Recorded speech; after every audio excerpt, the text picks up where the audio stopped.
Hello everyone. आज हम करेंगे मार्केटिंग का बहुत ही इम्पोर्टेंट टॉपिक, मार्केटिंग प्रोसेस। इसमें क्या होता है, कई बार स्टूडेंट्स प्रोसेस में कंफ्यूज हो जाते हैं कि पहले कौन सा पॉइंट आएगा और बाद में कौन सा पॉइंट आएगा। तो देखो, ये प्रोसेस है, ये एक सीक्वेंस में लगानी आती है, नेट में भी आ सकती है, डीएसएस में भी आ सकती है, बहुत ही इम्पोर्टेंट है। और इसीलिए आपको ये प्रोसेस एक सीक्वेंस में दिखाई गई है और हर एक पॉइंट को कंसीडर करने की कोशिश की गई है। तो आई होप आपको बहुत ही अच्छी तरह क्लियर हो जाएंगे कि कौन सा पॉइंट पहले आएगा, कौन सा बाद में आएगा। मार्केटिंग प्रोसेस यानी कि मार्केटिंग करने के लिए हमें कौन सी प्रोसेस को यूज करना चाहिए, कौन सी प्रोसेस यूज की जाती है ताकि हमारा जो प्रोडक्ट है उसकी ज्यादा से ज्यादा डिमांड क्रिएट की जा सके। और डिमांड ही नहीं, हमारा जो कंज्यूमर है उनको क्या किया जा सके, डिलाइट किया जा सके। पहले वर्ड होता था यूज सेटिस्फैक्शन, बट अब सेटिस्फैक्शन की जगह पर डिलाइट वर्ड यूज होता है और उसका मीनिंग भी क्या है वो भी हम आपको बताएंगे। अगर आपको पॉइंट में दिया हुआ है सेटिस्फैक्शन और नेक्स्ट में दिया हुआ है डिलाइट, देखो एवरी कंज्यूमर, सभी कंज्यूमर्स को हम डिलाइट नहीं कर सकते, बट हमारी जो कोशिश है वो रहनी चाहिए कि हर एक कंज्यूमर को हम क्या करें, उसकी जो सेटिस्फैक्शन है, उसकी जो उम्मीद है, उससे ज्यादा उसको प्रोवाइड करवाएं।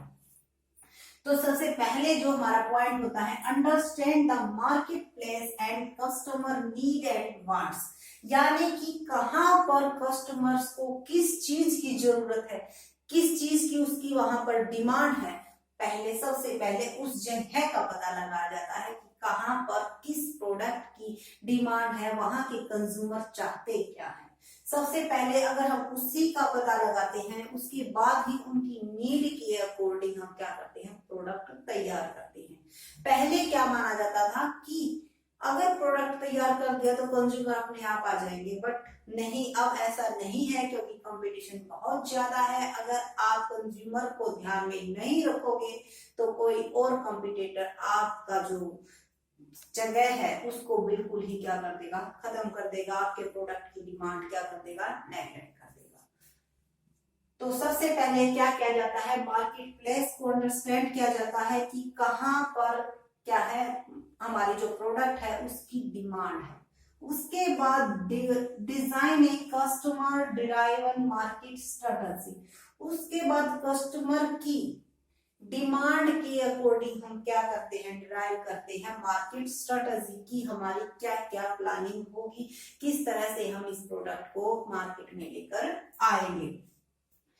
Construction and integrated marketing program that deliver superior value, यानी कि सभी को इंटीग्रेटेड मार्केटिंग प्रोग्राम का मतलब है सभी को ध्यान में रखते हुए हम क्या करेंगे, उनको डिलीवर करेंगे सुपीरियर वैल्यू। सुपीरियर वैल्यू का मतलब क्या है, जितने रुपए में, मान लो कोई प्रोडक्ट 100 रुपीज का है, ठीक है, कोई और दूसरी कंपनी भी इसी तरह का प्रोडक्ट तैयार कर रही है और वो भी 100 रुपीज में ही क्या कर रही है, उसको तैयार कर रही है, बट उससे हमारा जो प्रोडक्ट है उसमें कुछ ऐसी क्वालिटी होनी चाहिए जो इससे क्या हो, सुपीरियर हो। यानी कि जितने पैसे अगर कस्टमर इन्वेस्ट कर रहा है तो उसको ये नहीं लगना चाहिए कि उसने जो पैसे उसने इन्वेस्ट किए, जो पैसे उसने उसमें खर्च किए हैं वो वेस्टेज ऑफ मनी है। उसको प्रोडक्ट को खरीदने के बाद ये फील होना चाहिए कि हाँ, जितने तुमने उसमें पैसे इन्वेस्ट किए हैं वो क्या हो चुके हैं, कंप्लीट हो गए हैं, वो पूरे हो गए हैं। उसके बाद है build profitable relationship and create customer delight.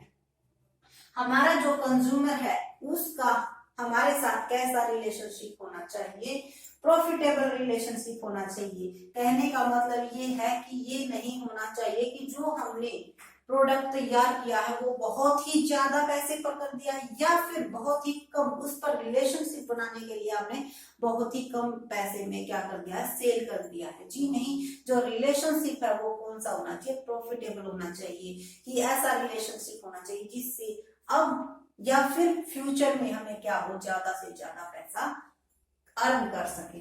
And create customer delight, delight का मतलब कई बार पूछा जाता है कि डिलाइट का मतलब क्या है। जब एक्सपेक्टेशन से ज्यादा हम क्या कर देते हैं, कंज्यूमर्स को क्वालिटी प्रोवाइड कर देते हैं, एक्सपेक्टेशन कम होती है बट उसको वहां पर जो क्वालिटी है वो ज्यादा मिलती है, तो कस्टमर क्या हो जाता है, डिलाइट हो जाता है। और अगर क्वालिटी उसकी एक्सपेक्टेशन के इक्वल होती है तो क्या होता है, कंज्यूमर सेटिस्फाई होता है। यानी कि जो एक्सपेक्टेशन से ज्यादा होंगी तो कस्टमर सेटिस्फाई हो, सॉरी कस्टमर डिलाइट होगा। जब दोनों इक्वल हो जाएंगी तो क्या होगा, कंज्यूमर सेटिस्फाई होगा। और अगर एक्सपेक्टेशन से कम हम उसको प्रोवाइड करवा रहे हैं तो कंज्यूमर आपके प्रोडक्ट के पास दोबारा नहीं आएगा। ठीक है। Capture value from customer to create profit and customer equity.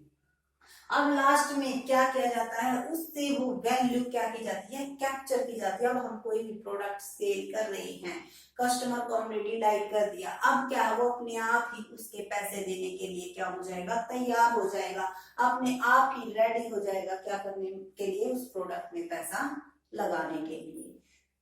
तो लास्ट पॉइंट में हम क्या करते हैं, कस्टमर से पैसे क्या करते हैं, कैप्चर करते हैं। वैल्यू कैप्चर का मतलब यहाँ पर यही है कि उससे क्या करना, जो प्रोडक्ट है उसके बदले में हमें प्रॉफिट, सॉरी पैसा लेना। एंड कस्टमर इक्विटी, और कस्टमर इक्विटी का मतलब है कि एक बार अगर हम किसी कस्टमर को डिलाइट कर देते हैं तो वो बार बार, वो एक उस टाइम ही नहीं, वो फ्यूचर के लिए भी बहुत सारे कस्टमर्स को हमारे पास लेके आएगा।